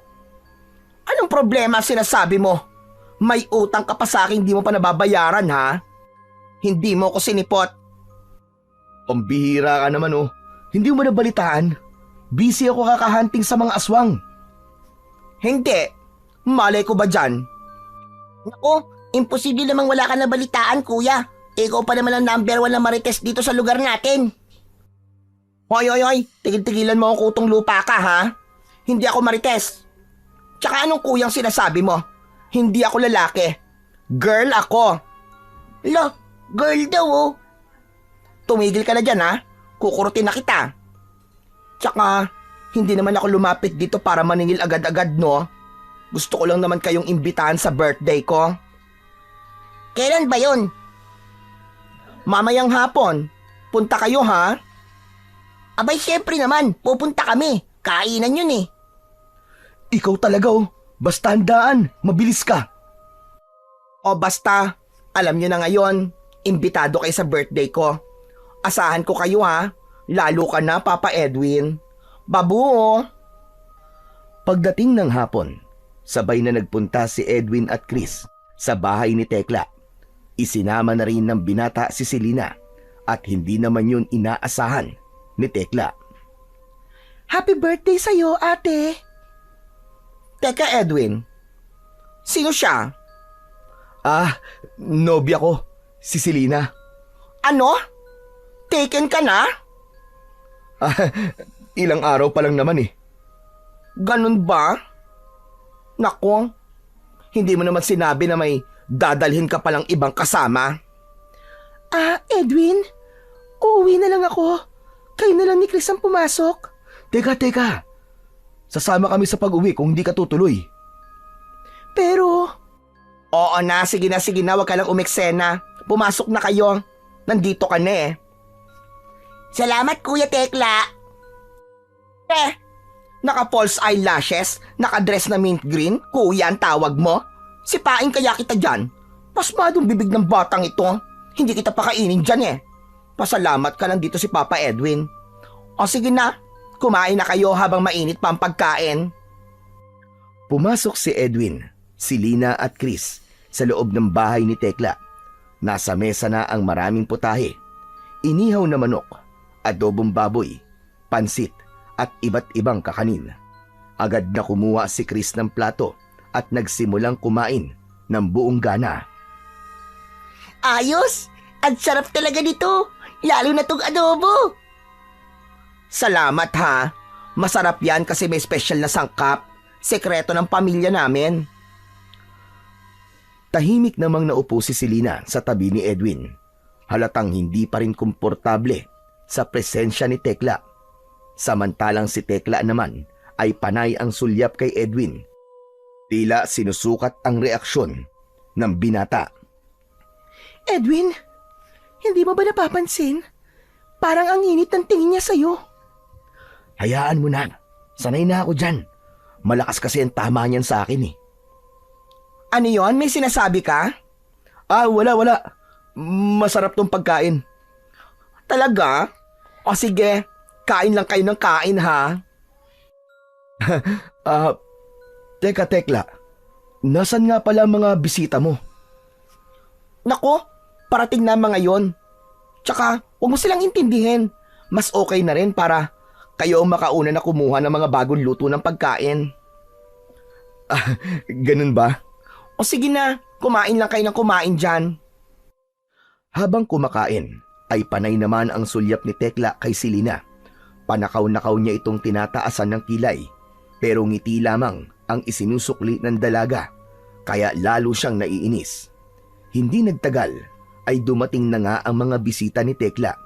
Karamihan ay mga kilala ni Edwin, kaya napasarap sila ng kwentuhan at inuman. Pansamantalang itinabi ni Edwin ang tungkol sa mga aswang at hinayaang magsaya ang sarili sa gabing yon. Habang si Selena ay pumunta sa likuran upang maghanap ng banyo, agad niyang natuntun ito at nagmamadaling pumasok dahil ihing-ihi na siya. Nang matapos siya ay lalabas na sana pero nakalak ang pinto. Kahit na anong ikot niya ay ayaw nitong bumukas. May tao ba riyan? Pakibuksan naman oh! Nalak ako dito sa loob! Halos mapaos na si Selena sa kakasigaw para humingi ng tulong, pero tila walang nakakarinig sa kanya. Ano ba? Palabasin niyo ako dito! Tulong! Nalak ako dito sa loob ng CR! Tumigil si Selena at sumandal na lamang sa pader. Maghihintay na lamang siya na may taong magpupunta sa banyo. Ilang minuto lang ay bumukas ang pinto, kaya kagad lumapit si Selena. Pagkabukas ay bumungad ang malditang pagmumuka ni Tekla. Nakahalukip-kip at nakataas ang kilay. Bakit mo ako'y kinulong dito? Wala naman akong kasalanan sa iyo ah! Anong wala? Meron. Malaki ang kasalanan mo sa akin, no? Pero, ngayon lang tayo nagkita. Paano ako nagkasala sa'yo? Dahil inagaw mo sa akin ang Edwin ko. Yun ang kasalanan mo. Hindi ko siya inagaw sa'yo. Wala rin naman ako nabalitaan na may iba siyang kasintahan. Ikaw lang naman yata nag-a-assume na pag-aari mo siya, ate. Walang sa'yo. Akin lang si Edwin.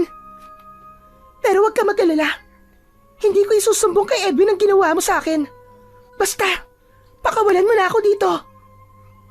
Ha? Akala mo ba? Basta-basta na lang kitang pakakawalan? Hindi mo naiintindihan, Selena. Matagal ko lang mahal si Edwin. Tapos bigla ka nalang susulpot dito at aangkinin siya? Ate Tekla, hindi mo kailangan gawin to. Kung mahal mo talaga si Edwin, bakit mo siya pipilitin? Hindi mo ba naiintindihan na hindi mo siya mapipilit na mahalin ka kung hindi ka niya talaga gusto? Teka, saan ka pupunta? Hindi pa ako tapos sa'yo, no? Aray! Bitiwan mo ang braso ko! Eh, paano kung ayaw ko? Sisigaw ako! Subukan mo! Tekla! Pabira ka! Ano ginagawa mo? Bitiwan mo si Selena! Marahas na hinawakan ni Edwin ang braso ni Tekla at itinulak ito palayo. Nakakunot ang noo niya at matalim ang tingin sa bakla. Ikaw pa mismo nagpumilit na papasukin kami rito. Hindi ko alam na may masama ka palang binabala kay Selena. Sana pala, hindi na lang kami tumuloy. Teka, Edwin, hindi. Mali ka lang iniisip mo. Anong mali? Nagmamaang-maangan ka pa ngayon, kitang-kita na nga. Salamat na lang sa imbitasyon mo, ha. Pero ito na ang huling beses na magkakausap tayong dalawa. Dahil simula ngayon, wag ka na makalapit-lapit o makikipag-usap sa akin. Tara na, Selena. Nag-aalangan man, sumunod ang dalaga kay Edwin, pero hindi niya maiwasang mapatingin sa batok ni Tekla. May kung anong kakaiba sa balat nito. Teka! Ano yun nasa batok mo, Tekla? Ha? Ano ba pakialam mo? Kung ano-ano nakikita mo? Totoo ba yan? Paki mo ba dito? Tahimik na lumayo ang dalawa. Iniwan si Tekla na nasa tapat ng banyo. Agad nilang tinawag si Chris na hindi pa tapos kumain. Halika na, Chris. Aalis na tayo. Ha? Bakit? Sayang naman itong mga pagkain, oh. Bahala ka na nga riyan. Basta uuwi na kami ni Selena. Hoy, teka lang, Kuya Edwin. Hintayin niyo ako. Sandali. Habang naglalakad sina Edwin sa madilim na daan, biglang may narinig silang kaluskos mula sa ilalim ng lupa. Napahinto sila at nagmasid. Tila may kung anong gumagapang sa ilalim ng lupa. Mabilis ito. Kuya, nararamdaman niyo ba yun? Ano yun? Bago pa makasagot ang binata, ay biglang umumbok ang lupa sa kanilang harapan. Nabitak ang lupa at may isang higanting bayawak ang lumitaw. Edwin! May halimaw! Chris, dumistansya ka! Humawa ka sa akin, Selena. Diyan ka lang sa likod ko. Kuya, ano gagawin natin? Kung akala mo matatakot mo kami, nagkakamali ka, halimaw! Mabilis na inatake ito ni Edwin, pero mabilis itong nakailag. Tumalon ito sa gilid at nanlilisik ang mga matang nakatutok kina Chris at Selena. Lumabas ang mahaba nitong dila at matutulis na mga pangil. Sumugod ang abwak at sa bilis nito, naabot nito si Selena. Nag-iwan ng malalim na sugat sa kanyang braso. Dahil sa nangyari, labis na nagalit si Edwin. Kaya pumulot siya ng malaking bato at buong puwersa niyang binato ang aswang. Napahiyaw ito sa sakit. Hindi na hinintay ni Edwin na makabangon ang halimaw. Agad niya itong sinugod at inundayan ng sunod-sunod na suntok. Pero natigilan siya nang marinig niya ang malakas na sigaw ni Chris. Kuya Edwin! Si ate! Agad na nakapulot si Edwin ng may kalakihang sanga ng kahoy na may matulis na dulo at nasaksak niya sa tagiliran ang aswang. Saka mabilis na tumakbo si Edwin papunta sa kinaroroonan ng dalawa. Selena! Selena! Takot yata sa dugo si ate Selena, kaya hinimatay. Tara na, kailangan natin magamot tong mga sugat niya. Hala, nakatakbo ang aswang kuya! Nakatakas! Hayaan mo na siya. Nasaksak ko siya sa tagiliran. Hindi na magtatagal yun. Ang mahalaga ngayon ay magamot natin si Selena. Binuhat ni Edwin si Selena at dineretyo sa kanilang bahay para magamot ng kanyang lolo Eli. Oh! Justin, mga bata ere! Ano nangyari? Bakit duguan kayo? Lolo Eli, may nakalaban po akong aswang at pinuntirya po niya si Selena. Lo, gamutin niyo po ang sugat niya. O siya, sige. Ihiga mo muna dito sa upuan at kukunin ko lang ang panlinis at panggamot ko niyan. Marunong po pala kayo manggamot, Lolo Eli? Albularyo po kayo? Hindi, marunong lang ako manggamot dahil natuto ko sa asawa ko noon. Siya ang tunay na manggagamot. Nagising si Selena 10 minuto matapos siyang magamot ni Mang Eli. Kita sa kanyang muka ang matinding takot habang nakatitig sa kanyang braso. Pasensya na, Selena. Hindi agad kita naprotektahan kanina. Nasugatan ka tuloy ng halimaw na yun. Ayos lang, Edwin. Pero, nasa na ang aswang? Ano na nangyari sa kanya? Nakatakas siya eh. Pero sigurado kung hindi siya magtatagal. Malubha ang natamo niyang sugat mula sa akin. Hindi mo siya pinatay? Pero paano kung bumalik siya? Huwag kang matakot, Selena. Hindi ko hahayaang masaktan ka ulit ng kahit na sino pang aswang. Sisiguraduhin ko mapapatay ko sila bago ka pa nila mahawakan. Salamat, Edwin, ha? Siya nga pala. Uuwi na ako. Teka, kaya mo na ba? Oo, kaya ko na. Salamat sa lolo mo, ha? Umalis na si Selena. Umuwi na ito sa inuupahan niyang bahay. Samantala, kinabukasan, muling nagulantang ang mga taga-baryo nang mabalitaang patay na si Tekla. May hinala ang madami na pinatay ito ng mga kawatan dahil nakitang may saksak ito sa tagiliran at natagpuang wala ng buhay sa labas ng gate. Pagsapit ng hapon ay napagdesisyonan ni Edwin na bisitahin si Selena upang tignan ang sugat at bumili na rin ng ulam na barbecue. Habang tinataak ang daan papunta sa bahay ni Selena, ay nakita niya ang dalaga na mabilis ang mga akbang, kaya hinabol niya ito. Selena! Selena, sandali! Saan ka pupunta at parang nagmamadali ka? Baka mapano yung sugat mo. Pupunta ako sa mga pulis, Edwin. Ha? Bakit? Ano nangyari? Tsaka bakit ka umiiyak? Edwin, si Mama. Tinangay ng mga lalaking hindi ko kilala. Ha? Bakit daw? May atraso ba ang mama mo sa ibang tao? Wala, Edwin. Mabait ang mama ko. Ako talaga ang pakay ng mga lalaki. Pero si Mama ang naabutan nila sa bahay nung bumili ako ng gamot para dito sa sugat ko. Kung ganun, paano mo nalaman na ikaw ang pakay nila? Nag-iwan sila ng sulat. Ang gusto nila, palitulo kami ni Mama. Bakong anong gawin nila sa mama ko, Edwin? Huwag naman sana. Nandiyan ba sa sulat kung saan kayo magkikita? Oo, sa gubat daw. Hindi kaya mga aswang na naman ang dumukot sa nanay mo? Parang ganun na nga, Edwin. Huwag ka mag-alala. Hahanapin ko sila. Babawiin natin ang mama mo ng buo. Sasama ako sa'yo. Huwag na. Ako na lang. Delikado yun para sa'yo. O sige, basta kailangan mong iligtas ang mama ko, ha? Mangako ka sa akin, Edwin. Oo, pinapangako ko si Lina. Kuya! Kuya! Oh, mabuti naman at tumubo ka na batang kabuti. O anong balita? Si Lolo Eli, kinuha ng 3 malalaking lalaki. Ano? Sino naman sila? Hindi namin kilala, kuya. Ngayon ko lang din siya nakita. Ikaw ang kailangan nila eh. Pero dahil wala ka, pinakawalan nila ako para sabihin sa iyo ang nangyari at kung saan mo sila pwedeng puntahan. Saan daw? Sa gubat daw. Doon mismo sa pinuntahan natin doon. Posible kayang iisa lang ang may kagagawa nito, Edwin? Tama ka, Selena. Posible nga. Gumaganti sila dahil sa huling sagupaan namin. Anong gagawin natin? Ako ang habol nila. Kaya ako rin ang kailangang humarap sa kanila. Pero Edwin, Wala na tayong pagpipilian, Selena. Kailangan ko silang iligtas.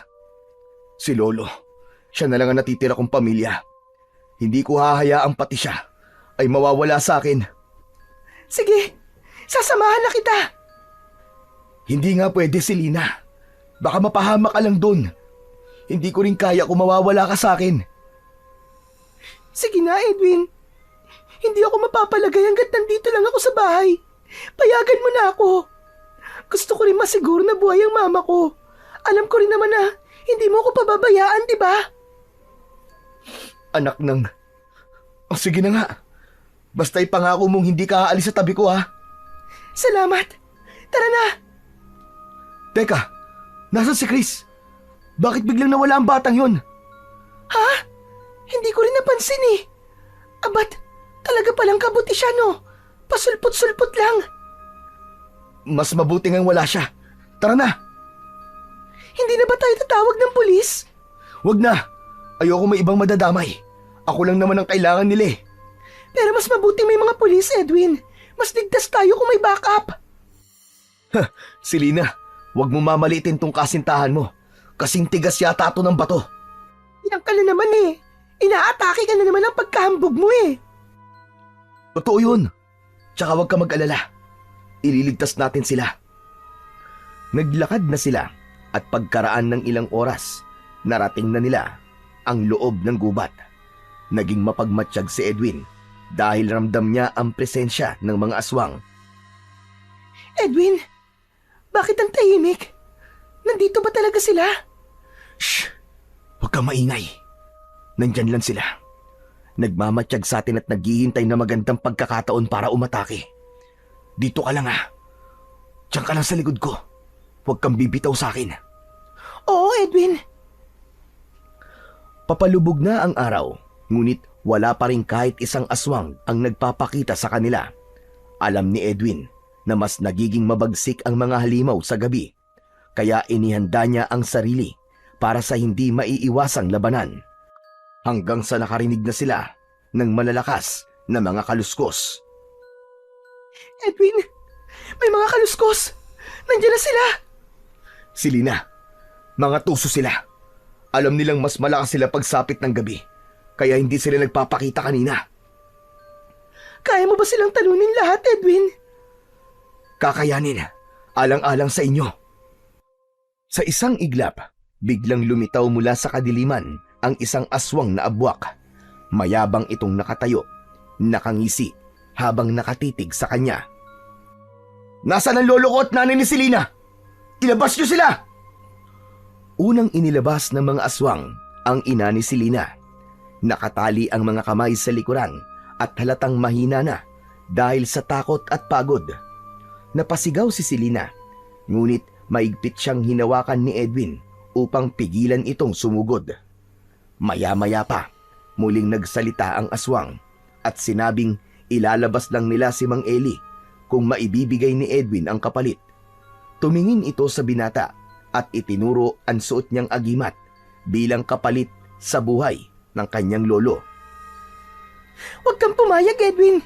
Hindi maaari ang gusto nila. Kapag ginawa mo yon, lahat tayo dito ay mamamatay.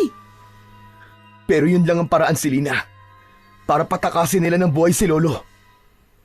Tama ka. Makakalabas nga ng buhay ang lolo mo.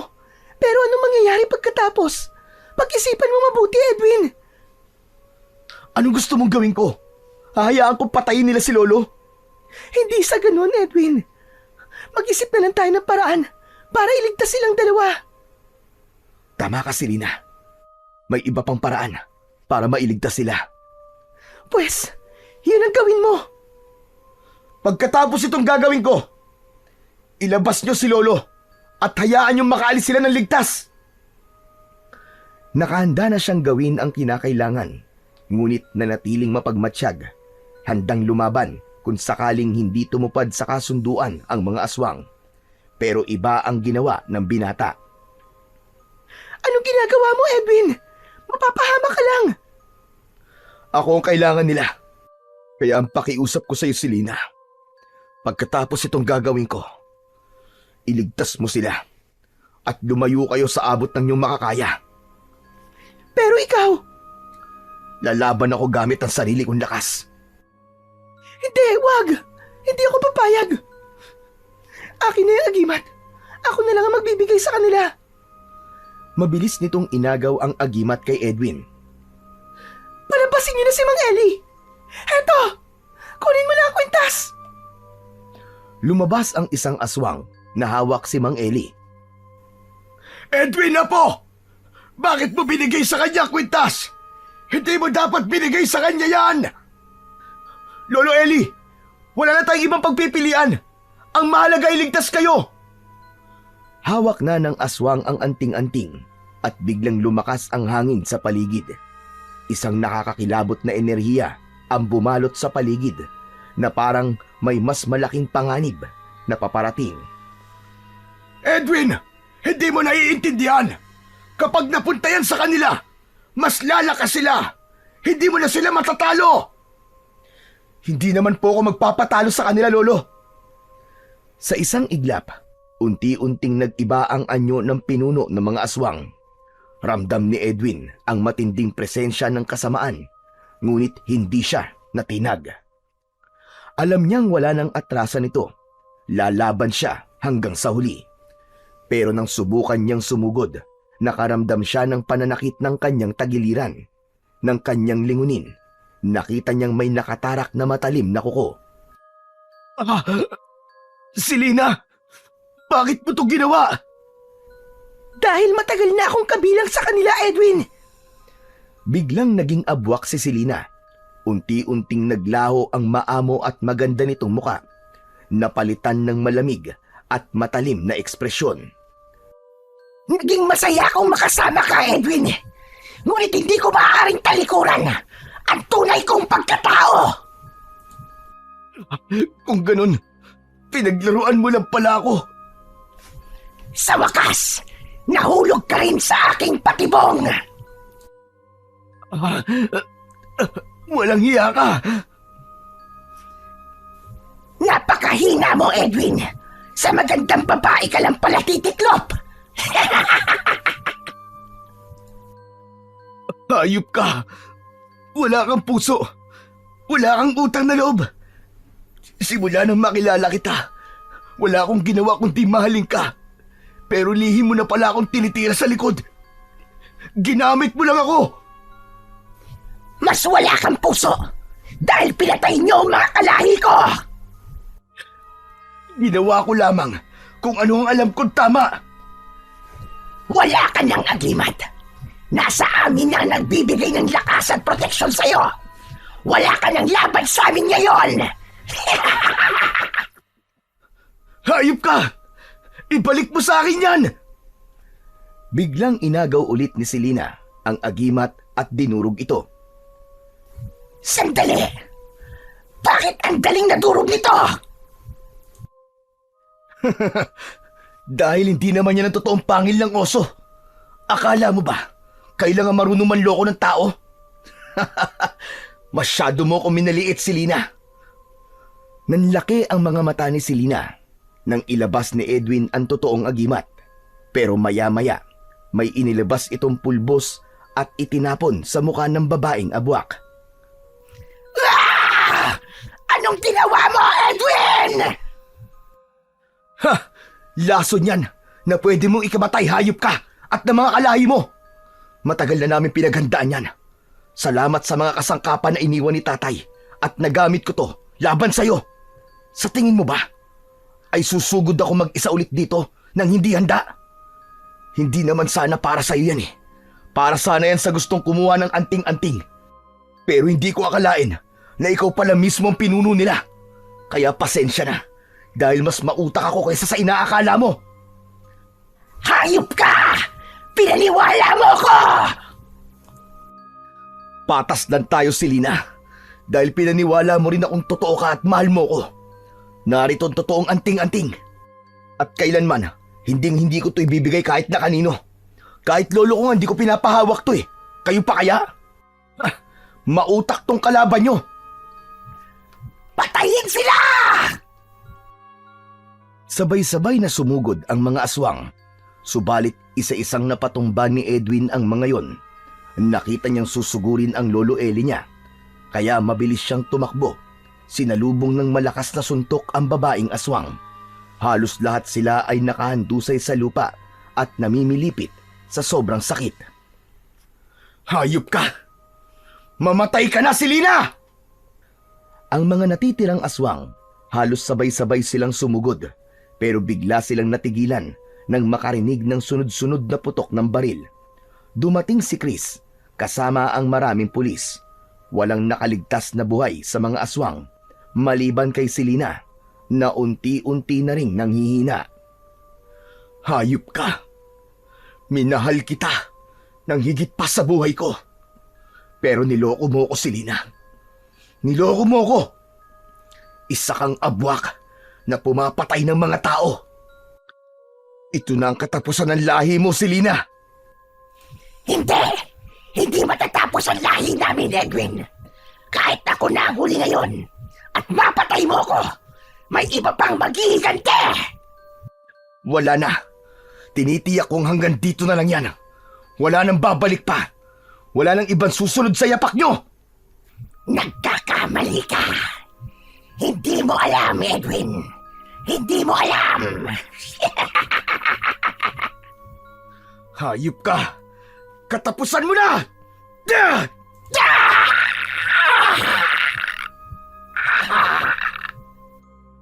Sa huling oras ng kanyang buhay, isang nakakakilabot pa rin ng ngiti ang gumuhit sa labi ni Selena bago siya tuluyang namatay. Nang mamatay ang aswang, sinimulan na nilang iligtas ang iba pang mga bihag hanggang sa makita ni Edwin ang isang pamilyar na muka. Ang muka ni Selena. Nilapitan niya ito at agad niyang napansin na tila nangihina. Selena! Miss, ikaw ang totoong Selena? Opo. Ikaw. Kilala kita. Ikaw yung nagligtas sa akin noon. Nung unang gusto nila akong bihagin. Oo, ako nga yun, miss. 2 beses na kitang iniligtas. Hindi ko alam kung paano kita pasasalamatan. Huwag mong alalahanin yun. Ang mahalaga, ligtas ka na. Marahang binuhat ni Edwin ang totoong Selena.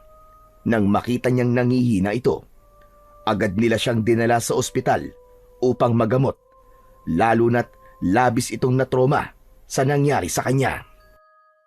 Ang Selena pala na niligawan at nakakasama ni Edwin ay isang huwad at siya ang pinuno ng mga abwak na nagpanggap lang na Selena dahil nalaman ng mga ito na may paghanga ang binata sa babae.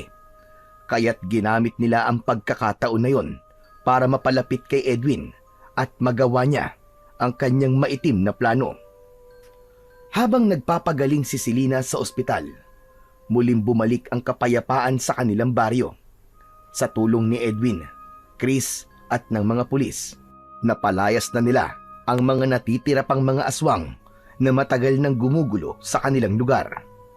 Muli, naging tahimik ang pamumuhay ng mga tao at unti-unting bumalik ang sigla ng baryo. Matapos gumaling ni Selena, sabay silang umuwi sa baryo. Edwin, ano nang balak mo ngayon? Patuloy ako magbabantay. Hindi ko hahayaang may maligaw na namang aswang dito sa atin at maggasik ng lagim. Sasamahan kita, Edwin. Gusto kong tumulong sa'yo. Sigurado ka, Selena? Oo, siguradong sigurado. Teka. Ikaw ba talaga ang totoong Selena? Oo naman. Ako ang totoong Selena. Hindi kaya isa ka lang impostor? Ano sa tingin mo, ha? Paano kung isa ka ring aswang? Eh di kakainin kita. Rawr! Huwag ka mag-alala. Magpapakain naman ako sa iyo eh. Sabay silang nagtawanan at sabay na nagkatitigan. Sa kabila ng lahat ng kanilang pinagdaanan, sa wakas, natapos na rin ang laban nila sa mga abwak. Ngunit higit pa roon, isang bagong pag-ibig ang namuo, matibay at walang halong panlilinlang.